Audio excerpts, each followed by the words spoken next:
कोपरगाव पंचायत समितीचे गटविकास अधिकारी आणि विस्तार अधिकारी हे सतत माझा मानसिक आणि आर्थिक छळ करत असल्यामुळे त्यांच्या त्रासाला कंटाळून मी माझं जीवन संपवत आहे। माझ्यावर जी वेळ आली ती इतरांवर येऊ नये यासाठी या दोघा अधिकाऱ्यांना जबाबदार धरून त्यांच्यावर कठोर कारवाई करावी आणि माझ्यानंतर माझा मुलगा भैया आणि मुलगी दीदी यांना सांभाळून घ्या अशी चिठ्ठी लिहित कोपरगाव तालुक्यातील अंजनापूर येथील ग्रामसेवक बाजीराव बाचकर यांनी 8 ऑगस्ट रोजी राहत्या घरी नेवासा तालुक्यातील करजगाव येथे विष प्राशन करून आपले जीवन संपवले होते। मिळालेल्या सुसाईड नोटच्या आधारे मयत बाजीराव यांची पत्नी प्रमिला बाजीराव बाचकर यांनी सोनई पोलीस ठाण्यात कोपरगाव पंचायत समितीचे गटविकास अधिकारी संदीप दळवी आणि विस्तार अधिकारी बबन वाघमोडे, पूर्ण नाव माहीत नाही, राहणार कोपरगाव, यांच्या विरुद्ध आत्महत्येस प्रवृत्त केल्याप्रकरणी गुन्हा दाखल केला आहे। त्यामुळे एकच खळबळ उडाली आहे।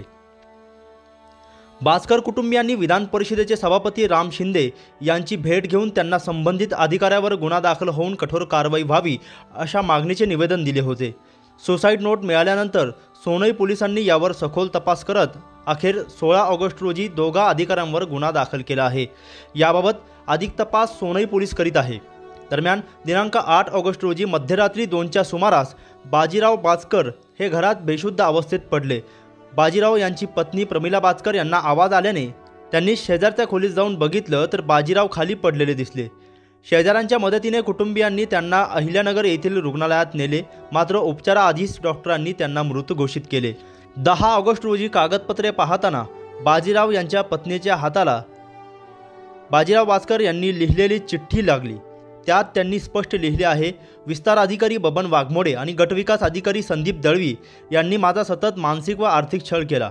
हा त्रास सहन न झाल्याने मी जीवन संपवत आहे। माझ्या मृत्यूस हे दोघेच जबाबदार आहे। त्यांच्यावर कठोर कारवाई व्हावी असे सुसाईड नोटमध्ये नमूद करण्यात आले आहे। घटनेच्या काही मिनिटांपूर्वीच बाचकर यांनी संबंधित अधिकाऱ्यांना कॉल केले, पण त्यांनी फोन उचलला नाही। मात्र सहकारी ग्रामसेवकाशी झालेल्या संभाषणात त्यांनी आपला छळ होत असल्याचे सांगत आत्महत्येचा इशाराही दिला होता। या कॉलची रेकॉर्डिंग उपलब्ध असल्याचे नातेवाईकांचे म्हणणे आहे। माझ्या पतीला अन्यायकारक त्रास देऊन आत्महत्या करण्यास भाग पाडले। या दोन्ही अधिकाऱ्यांवर कठोर कारवाई झाली पाहिजे अशी मागणी मयताच्या पत्नीने पोलिसांकडे दाखल केलेल्या फिर्यादीत केली आहे। या घटनेने ग्रामपंचायत प्रशासनातील अधिकाऱ्यांचा दबाव आणि छळाचे अंधारलेले वास्तव पुन्हा एकदा समोर आले आहे। दरम्यान याविषयी कोपरगाव पंचायत समितीचे प्रभारी गटविकास अधिकारी संदीप दळवी यांची 11 ऑगस्ट रोजी प्रतिक्रिया जाणून घेतली असता त्यांनी सांगितले की 17 जुलैपासून संबंधित ग्रामसेवक रजेवर आहे, तर त्यांचा मानसिक आणि आर्थिक छळ करण्याचा प्रश्नच नाही। दरम्यान या संपूर्ण प्रकरणाची पोलिसांनी सखोल चौकशी करून कठोरात कठोर कारवाई करण्याची गरज आहे। प्रतिनिधी मोबिन खान, माय न्यूज, कोपरगाव।